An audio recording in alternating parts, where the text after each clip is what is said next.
इसलिए हम जाने के लिए ही आए हैं। यहाँ के लोगों से ज्यादा मोहब्बत ना कर लेना मेरी माँ। कर लोगी तो रोना पड़ेगा, फिर रोना। संसार से ज्यादा मोहब्बत ना हो। भगवान से मोहब्बत करो, भगवान से प्यार करो।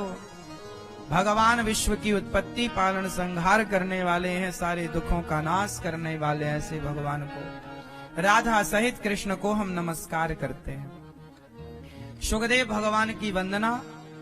88,000 संत विराजे हैं नैमिषारण्य में। उन 88,000 संतों के बीच में सूत जी का आगमन हुआ।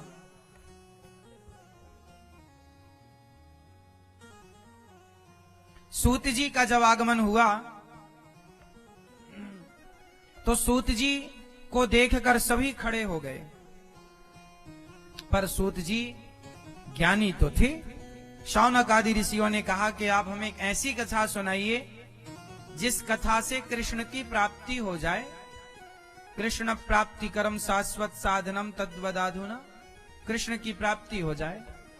सूत जी बोले अच्छा ठीक है, हम तुम्हें सभी देवताओं और सभी ग्रंथों का सार, सारम सारम समुद्रतम भागवत सुनाते हैं। भागवत सुनवाई। एक बार ये भागवत सुनने के लिए देवता स्वर्ग लोक से आए। राजा परीक्षित भागवत सुन रहे थे, स्वर्ग के देवता आए, बोले ये कथा आप हमें सुनाइए। सुखदेव भगवान बोले कि आप प्रेमी बनकर आते तो सुनाते, पर तुम तो सौदागर बनकर आए हो। ये कथा प्रेमियों की है, सौदागरों की नहीं। भागवत किसकी है? प्रेमियों की। इसलिए स्वर्ग के देवताओं को भी कथा नहीं सुनवाई गई। सुखदेव भगवान ने कहा जाओ, आप अधिकारी नहीं हो। परीक्षित जी ने भागवत सुनी और उनका उद्धार हुआ। अमृत लेकर भी कथा नहीं सुनवाए देवताओं को। 7 दिन की कथा से जब मुक्ति मिली परीक्षित जी को, तराजू बांधी गई स्वर्ग में। एक पलड़े पर भागवत जी को रखकर, स्वर्ग के सुखों को रखकर तौल कर देखा गया तो भागवत जी का पलड़ा भारी था, क्योंकि भागवत जी के सुख के आगे स्वर्ग का सुख भी टिकता नहीं है। भागवत जी का सुख सबसे श्रेष्ठ है।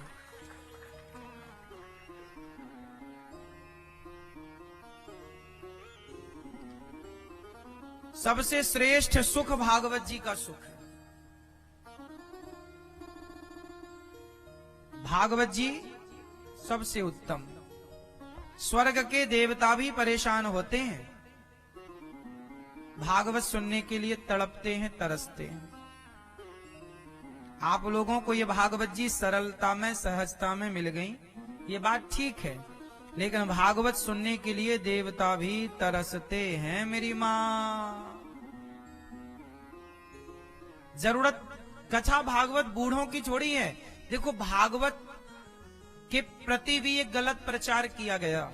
अरे भागवत कथा तो बूढ़ों की है, तो फिर बच्चों का मन हट गया कि अब तो ये बूढ़ों की, हमारे लिए तो है ही नहीं।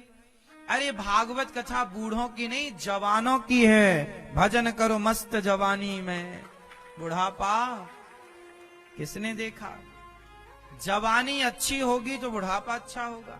इसलिए कथा भागवत सत्संग बुढ़ापे का तो विषय नहीं है। ये बुढ़ापे में तो आदमी ठीक रहता ही है। जवानी बिगड़ने की संभावना ज्यादा कहां है? जवानी। बुढ़ापे में तो आदमी सरेंडर हो जाता है, ऑप्शन खत्म हो जाते हैं। बूढ़े आदमी को अपनी पत्नी से ज्यादा प्यार होने लगता बुढ़ापे में, पता है आपको? जवानी में नहीं था प्यार इतना, बुढ़ापे में ज्यादा, क्योंकि उसे समझ में आ गया अब तो कोई ऑप्शन नहीं है। जवानी में थोड़ा यहां वहां भटकने की संभावना थी, तो उसे गर्मी थी कि तू नहीं तो कोई और। अब बुढ़ापे में लगा कि अपने को तो कोई नहीं देखेगा तेरे सिवा, अब तो झुर्रियां पड़ गई।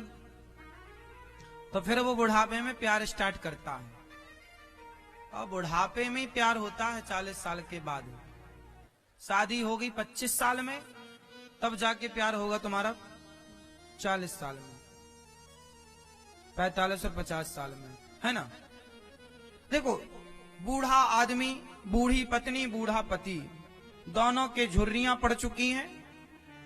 चमड़ी ढीली पड़ चुकी है, फिर भी आप एक दूसरे को रोज प्यार से देखें और एक दूसरे के प्रति सम्मान की भावना है, आदर है, तो ये प्यार है। वरना जवानी में तो आई लव यू बोलने वाले बहुत होते हैं। इसलिए प्यार पति पत्नी का शादी के तुरंत बाद भी प्यार नहीं है। जो आजकल की लड़की बोलती है ना, लड़का हमें प्यार हो गया इससे शादी, ये प्यार नहीं है। प्यार तो शादी के 15-20 साल बाद होगा। हाँ, 60 साल के बाद भी कुछ लोग शादी, तो फर्स्ट शादी थोड़ी करते हैं 60 साल के बाद। हाँ? 60 साल के बाद तो फिर वो करते हैं जो बहुत ज्यादा भोगी हैं। पत्नी मर गई, पति नहीं है, तो अब कहां जाएं, फिर भी वासनाएं हैं, तो भाई वो कहीं तो जाएंगे। तो भोगी विलासी लोग हैं।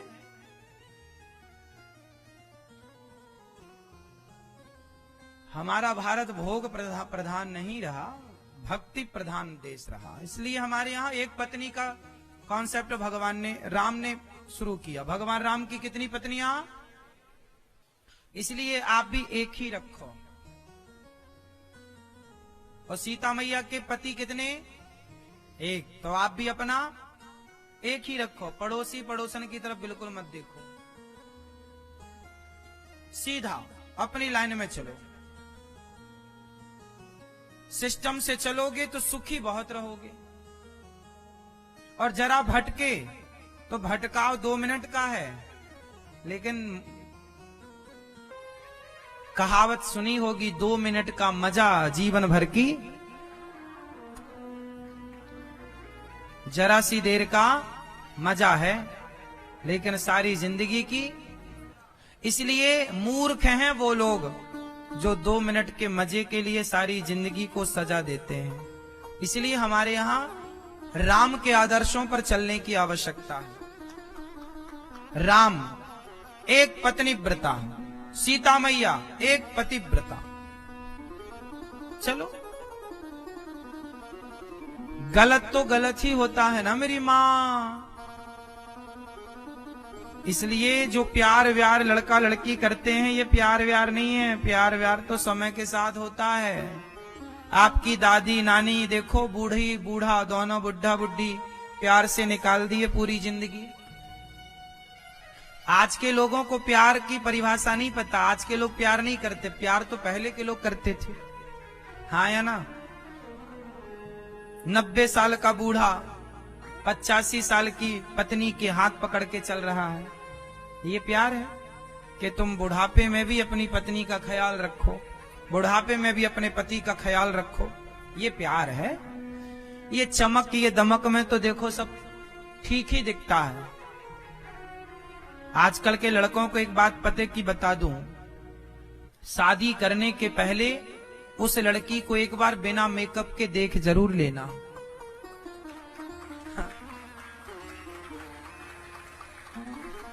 क्योंकि मेकअप तो मंडप में मेकअप ही चमकता है, और जब मेकअप उतरेगा फिर तो तुम्हें सारी जिंदगी बिना मेकअप के देखना है।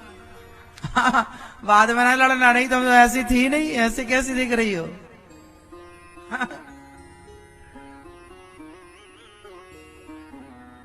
इसलिए पहले ही देख लो बिना में। और आप भी लड़कियां अपने बिना मेकअप के अपने होने वाले पति को दिखाओ, हम ऐसी दिखती हैं। फिल्टर लगा के सेल्फी लेके मत भेज देना, वो बिना सामान्य फोटो देखेगा तो बिचक जाएगा। है ना मेरी माँ? जो रियल है वो चलता है, दिखावटी चीजें कितने देर चलेंगी। आजकल के लोग दुखी क्यों हैं? क्योंकि रिश्तों में भी मिलावट है। हाँ या ना? ओरिजिनल कोई देखना ही नहीं चाहता। आप सेल्फी भी लेते हैं तो फिल्टर लगा लेते हैं, अच्छी आनी चाहिए। मतलब आप भी अपने आप को जान रहे हैं कि आप इतने अच्छे हैं नहीं जितने अच्छे फिल्टर के बाद दिखते हैं, लेकिन आपको देखना वही है। आप अपने को भी अपने रूप में देखना पसंद नहीं करते। अपने को सबसे बड़ा, इससे बड़ा अपने आप को, इससे बड़ा धोखा क्या होगा?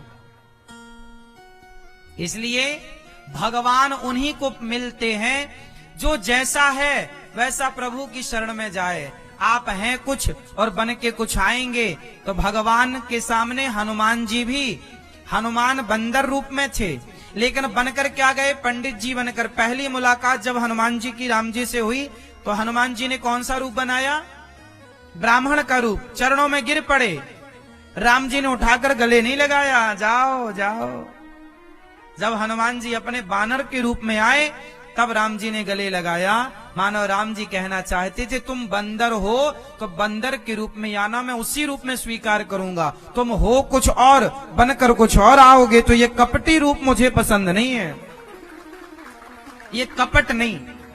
यदि भगवान और भक्त के बीच में कपट हुआ तो भगवान इसलिए तो मिल नहीं रहे हैं क्योंकि आप हैं कुछ और दिख कुछ और रहे। हाँ या ना?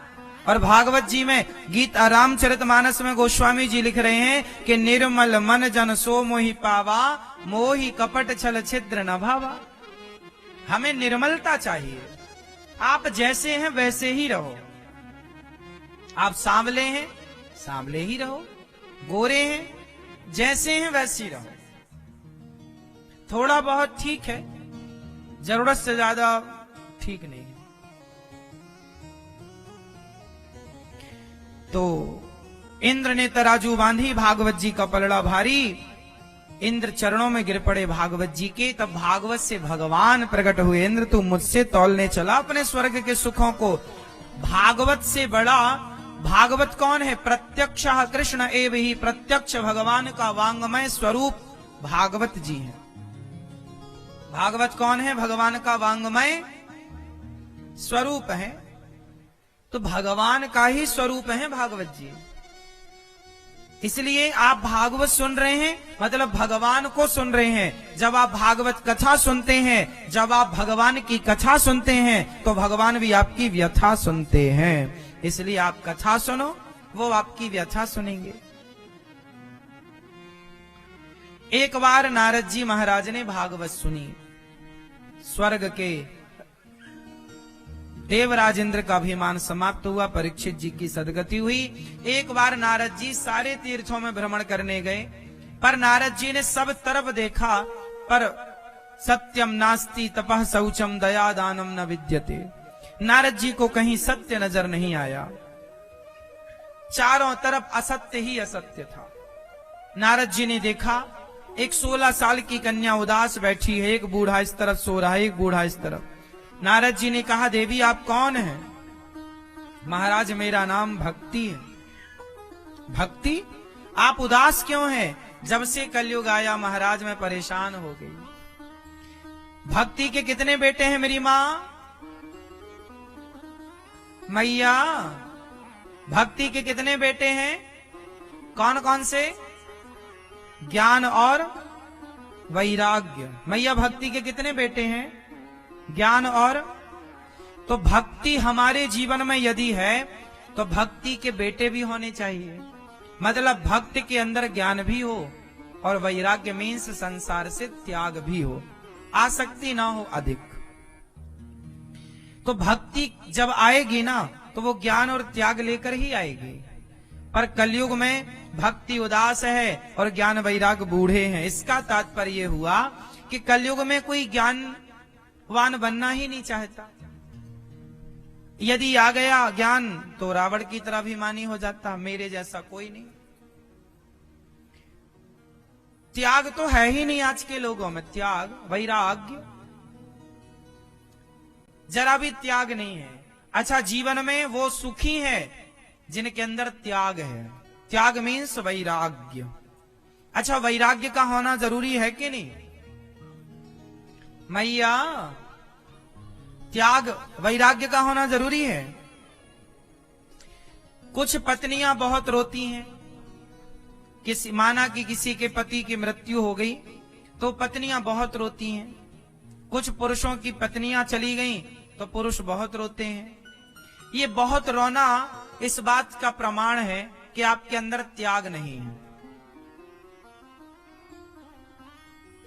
कुछ लोग कथा सुनने आए, कथा सुनने के बाद जब आप जैसी बाहर जाएंगे, कुछ लोगों की चप्पल बम हो जाएगी,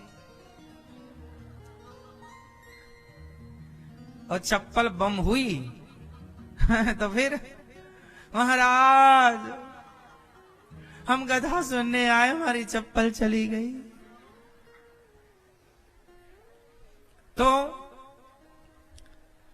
त्याग नहीं है, जरा भी त्याग नहीं है। क्या नहीं है मेरी मां? त्याग। जीवन में त्याग होना चाहिए। वस्तुओं का उपयोग करना बुरा नहीं है, जूता चप्पल पहनिए, सोना चांदी पहनिए, लेकिन उस वस्तु के प्रति आपकी आसक्ति ना हो। जैसे आप पत्नी के साथ रहो, पति के साथ रहो, बच्चों के साथ रहो हो, पर उनसे आसक्ति ना रहे। यदि आसक्ति हुई तो फिर उनके ना रहने पर आपकी गति बिगड़ जाएगी। रहना, चप्पल जूते पहनना बुरा नहीं है। आप 10,000 की चप्पल ले आए, जूते ले आए, और फिर आप मंदिर के बाहर उतारे, जब आए तो मिले ही नहीं चप्पल जूते। अब तो लगे आप गुस्से में, हे भगवान, भगवान के दर्शन क्या करने आए, 10,000 का नुकसान हो गया। या तो आप 10,000 के जूते पहनो तो इस बल से पहनो कि चले गए तक कोई गम नहीं, या तो फिर ऐसे पहनो, या फिर जब तुम्हें वो जूते का जाना जब तुम्हें दुखी कर दे तो फिर इतने महंगे जूते क्यों, फिर 100 रुपए की चप्पल ले लेते कि जाती तो जाती, कोई बात है ना। यदि हम सोने की चैन पहनते हैं तो हम सोने की चैन तो पहने,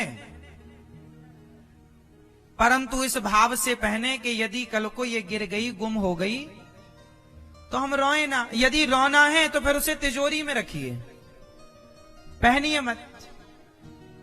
हाँ या ना?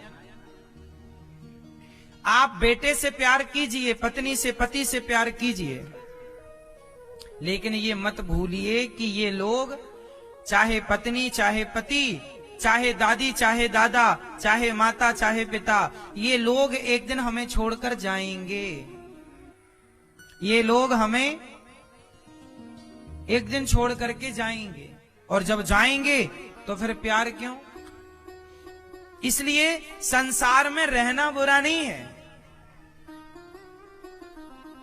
आसक्त होकर नहीं, अनासक्त होकर के रहिए। शुरू में ही बताया हमने, जो जग में रहूं तो ऐसे रहूं जैसे जल में कमल का। संसार में कोई ऐसे रहे, मैं पत्नी के पास हूं, पति के पास हूं, परिवार के पास हूं, सबके साथ मेरा अच्छा प्रेम है, अच्छा व्यवहार है, मैं सबका ख्याल रखता हूं, लेकिन मुझे ये पता होना चाहिए कि इस परिवार में से कोई ना कोई एक ना एक दिन मैं भी इस परिवार से एक दिन सबको टाटा बाय बाय कह के चला जाऊंगा। इस ज्ञान के साथ रहिए। आप लोग क्या चाहते हैं महाराज जी? हमारा पति, हमारी पत्नी हमें छोड़ के कभी जाए ना, हमारे माता पिता हमें छोड़कर कभी जाए ना। जाना पड़ेगा भैया, ये मृत्यु लोक है। इसलिए आप रहो, पहले से ऐसे तैयारी कर लो कि ये लोग कुछ दिनों के मेहमान हैं, जब तक हैं खुश रहो उनके साथ, उनका सम्मान करो, उनका आदर करो, उनका ख्याल रखो, और जब चले जाएं तो बहुत आंसू बहाने से भी कोई लाभ नहीं। अच्छा, वैसे हम तो आप लोगों को समझते हैं, कुछ लोग तो आंसू इसलिए भी बहाते हैं कि नहीं बहाएंगे तो लोग क्या कहेंगे, लोग फलाने मर गए तो रोए भी नहीं, इस चक्कर में भी कुछ लोग रोते हैं, तो हम समझते हैं कि चलो ये। और कुछ लोग तो हमारी माताएं जोर जोर से रोती हैं। अच्छा, उन्हें कोई देखे ना, जैसे आप रो रहे तो आपको कोई नहीं देखता, फिर आप ऐसे रोते ताकि सब लोग आपको ही देखें। तो कुछ लोग तो बेचारे इसलिए रोते हैं कि लोग हमें, वो अपने आप को हाईलाइट करना चाहते हैं ना, ताकि सारे मेहमान बस उन्हीं को देखें। जैसे सास मरती है तो सबसे ज्यादा कौन रोता है? बहू। अरे बहुएं इतनी होशियार हैं, कई बार तो रोते रोते बेहोश हो जाती हैं। ये वही बहू है, सास जिंदा थी, गिलास भर पानी नहीं पिलाया, प्यार की 2 रोटियां नहीं दी, और अब बेहोश पता नहीं किस बात के लिए हो रही है। तो ये बहुएं ये सब ये चाहती हैं कि जितने मेहमान आए हैं यहां सब नजर किस पे रखें, हम पर, कि हाँ ये बहू बहुत प्यार करती थी सास से, इसलिए इसको ज्यादा दुख है, इसलिए बेहोश हो रही है। ये नहीं कि उसके मन में लड्डू फूट रहे हैं, मन में ठीक गई बुढ़िया, ठीक गई, अब बेहोश और हो रही है।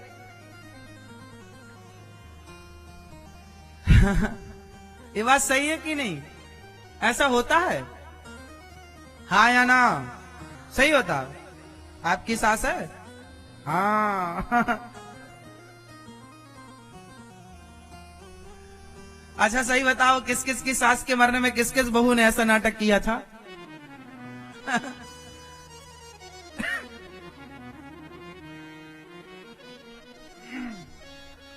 संसार में रहना बुरा नहीं है, संसार की आसक्ति बुरी है।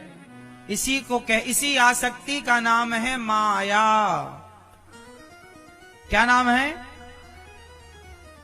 आप सबको पता है कि सबको ही मर जाना है, फिर भी आप लोग सब जानते हुए भी भागवत, इसीलिए ज्ञान होना चाहिए।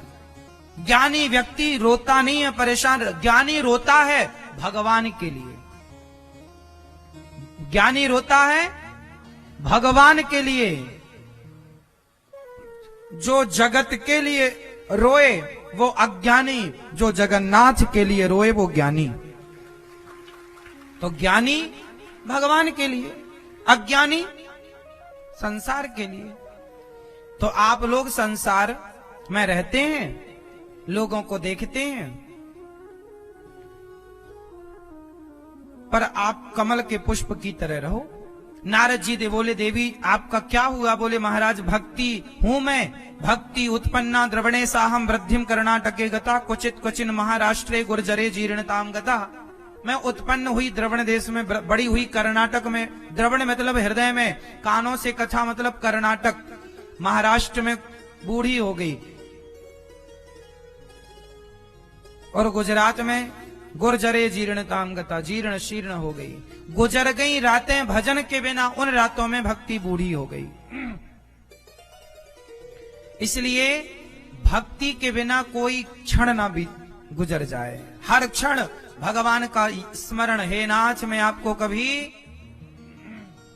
भूलू नहीं, बोलो हे नाथ मैं आपको कभी भूलू नहीं। हर क्षण आप याद रखिएगा। किसको? अच्छा बताओ, आप लोग हर क्षण किसको याद रखते हैं? हर क्षण आप किसको याद रखते हैं? अपने परिवार को, संसार को। हर क्षण आप अपने बच्चों को, अपनी पोता पोती को, बेटा बेटी को, पति पत्नी को, सबको हम सब लोग याद हर क्षण रखते हैं। आप लोगों से बस मैं यही प्रार्थना करूंगा कि हर क्षण संसार को याद मत करो,